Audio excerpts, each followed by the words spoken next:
Bonjour à tous. Nous allons aujourd'hui essayer de, à distance, déterminer la hauteur d'un bâtiment par la mesure des angles.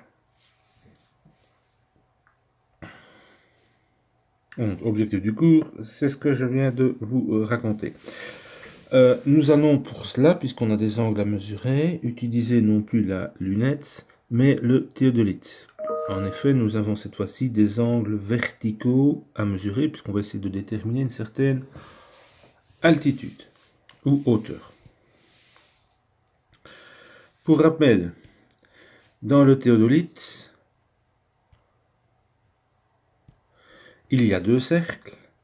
Un cercle horizontal, qui se trouve ici, et un cercle vertical. Le cercle horizontal va nous permettre de mesurer des angles sur un plan horizontal, et le cercle vertical va nous permettre de mesurer des angles dans le plan vertical, puisque celui-ci va suivre la visée de la lunette.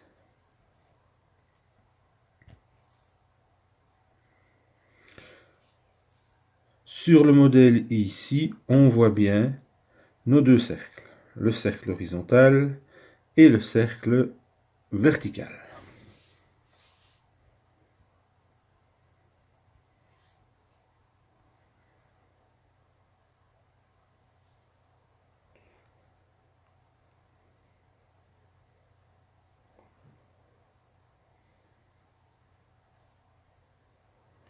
Alors, on parle aussi régulièrement de différents axes. Le premier est ce qu'on appelle l'axe principal ou l'axe pivot, qui représente en fait l'axe vertical de l'instrument. Celui-ci. D'accord? Donc c'est le fil à plomb qui se trouve en dessous de l'appareil. Le second, l'axe de basculement ou l'axe de tourillon, c'est en fait l'axe qui permet à la lunette de pivoter. Donc l'axe il est plus ou moins ici et la lunette qui est là peut pivoter autour de cet axe-là. Le troisième, qui est l'axe de visée, est en fait tout simplement la visée de la lunette.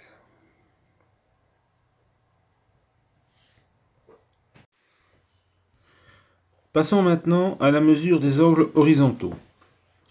Ces angles se mesurent sur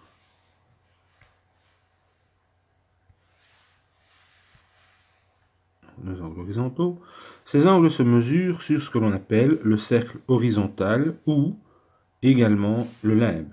C'est donc ce cercle-là qu'on a vu tout à l'heure. Alors, l'avantage de celui-ci, c'est que vous pouvez mettre le 0 du limbe là où vous voulez. Il en effet, on peut le faire pivoter et ainsi régler. Donc c'est expliqué ici, on peut le faire pivoter sur lui-même et régler le 0 où on veut. Donc on n'est pas nécessairement obligé d'aligner le 0 sur un des points de visée. Je souhaite ici connaître un angle horizontal entre deux points. Il se peut que ces deux points ne soient pas dans le même plan horizontal. Exemple, le clocher de l'église ici et un point ici en dessous.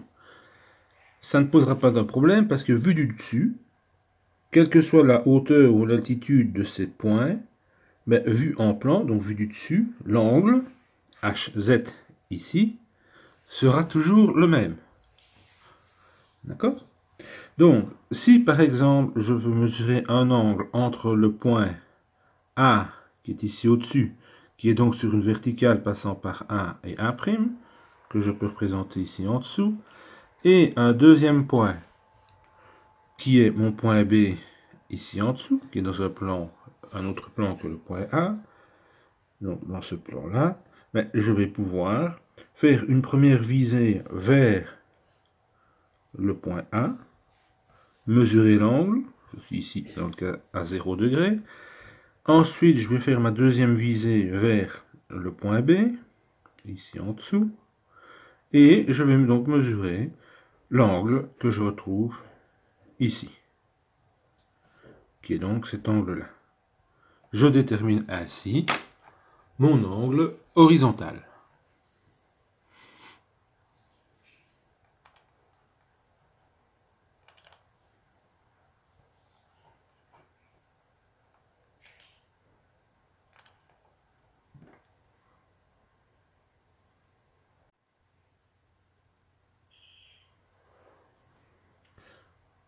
Comme je vous l'ai dit, sur ces cercles horizontaux, je vais donc pouvoir mesurer des angles horizontaux que l'on peut appeler azimutaux ou que l'on notera également HZ. Donc voilà ici mon angle HZ qui est bien un angle sur un plan horizontal entre deux points qui ne sont pas spécifiquement, donc le point A et le point B, dans le même plan. Mais comme je travaille en plan horizontal, il n'y a pas de souci. Alors, voilà, si je passe à la page suivante. Comme je l'ai dit tout à l'heure, je ne dois pas nécessairement avoir le 0 qui est orienté sur un des points particuliers, A ou B, mais n'importe où. Et donc dans ce cas-là, si je veux l'angle entre A et B, mon HZB, ça sera l'angle mesuré vers B moins l'angle mesuré vers A. Ça va? Comme on a fait plusieurs fois, quand je passe du deuxième au troisième étage, je ne franchis qu'un seul étage.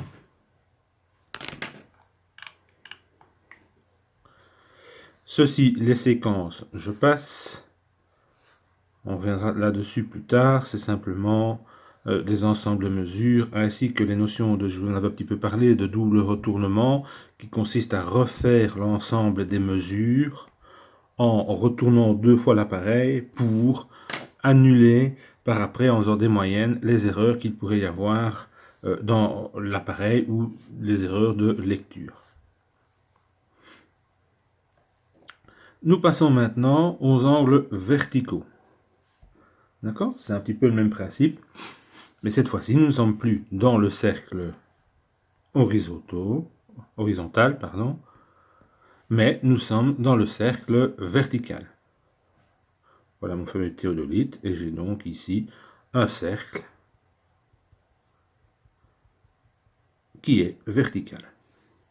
Alors, la première chose à voir ici, c'est qu'il est plus difficile de régler le 0. Je ne peux pas effectivement le régler n'importe comment, et en général, il sera mis soit à l'horizontale, soit à la verticale, en haut ou en bas.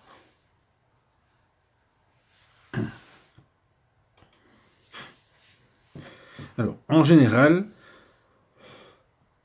mon 0 se trouve vers le haut, ici, et donc je vais mesurer des angles par rapport à cette verticale, donc vers le haut. D'accord? Et quand je vais prendre une mesure, je vais viser vers un point, ici. L'angle que je vais lire sur l'appareil, en général, sera cet angle-là. Cet angle-là. D'accord? Qu'on appellera l'angle zénital.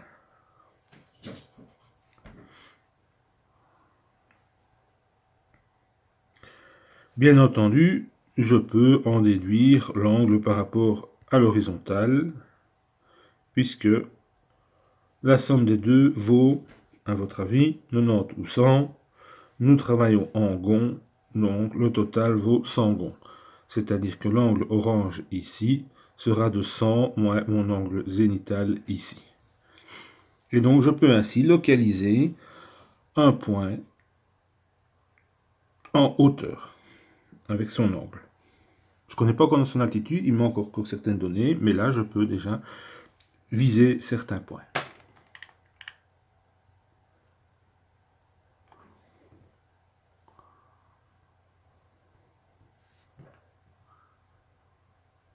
Donc, le schéma ici illustre tout ce que je vous ai raconté. Avant, on voyait que les angles étaient un petit peu orientés différemment.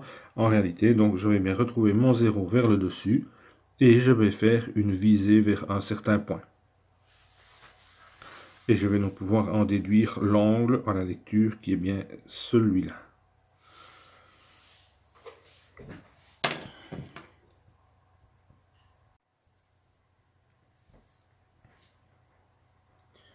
quelques notations. Ce fameux angle Z zénital sera noté Z ou V. Z ou V. On peut voir que l'on peut en déduire l'angle I ici, qui est donc l'angle entre l'horizon et la visée. Et on a aussi ce qu'on appelle l'angle, moi je vais utiliser nadiral, entre le nadir, ce qu'on est le point vers le bas, et notre visée. Donc faites bien attention, lorsque vous utilisez le théodolite, il est important de vérifier où se trouve le 0. Est-ce qu'il est vers le haut, ou est-ce qu'il est à l'horizontale, ou est-ce qu'il est vers le bas, afin de déterminer l'angle que vous mesurez. Est-ce que c'est celui-ci, celui-ci ou celui-ci? Les pages suivantes parlent encore une fois du double retournement. Si je le fais pour les mesures des plans des angles horizontaux, je le fais pour la mesure des angles verticaux. Et donc cette fois-ci, je remesure une fois tous mes angles. Et donc par la suite, je ferai des moyennes. Et vous voyez, je vous en avais parlé un petit peu. On retrouve les angles avec le cercle à droite, CD ici, ou le cercle à gauche ici. Viser cercle à gauche, viser cercle à droite. Et vous voyez que je vise toujours le même point, mais que ma lecture de mon angle est différente.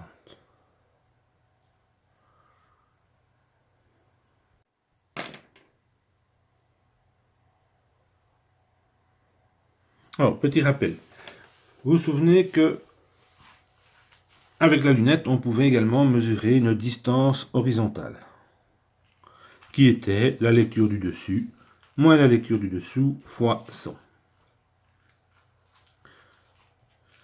Avec le théodolite, on peut également mesurer des distances horizontales si on réalise, par exemple, directement une lecture sur une mire. Je réalise la lecture sur la mire. J'ai donc le FSH, le FSB et le FN, donc les fils stadimétriques. Je peux mesurer ces trois niveaux, et grâce à la formule qui est ici, je vais pouvoir déterminer ma distance horizontale. On peut se rendre compte ici que dans cette formule-ci, je n'ai plus tout simplement M2 moins M1, mais deux autres paramètres, le sinus de l'angle qui se trouve ici, le sinus au carré, ainsi qu'un terme parlant de l'angle alpha. Je vous l'ai dit, le terme 2 tangente alpha sur 2 est réglé de telle sorte à ce que ça devienne une constante qui est toujours la même. Supposons maintenant que je fasse une visée avec un angle V. Ici, je fais qu'un angle V de 100 gonds, donc je suis une visée à l'horizontale. Mon sinus deviendra 1 et il va disparaître. Ma formule devient tout simplement ceci.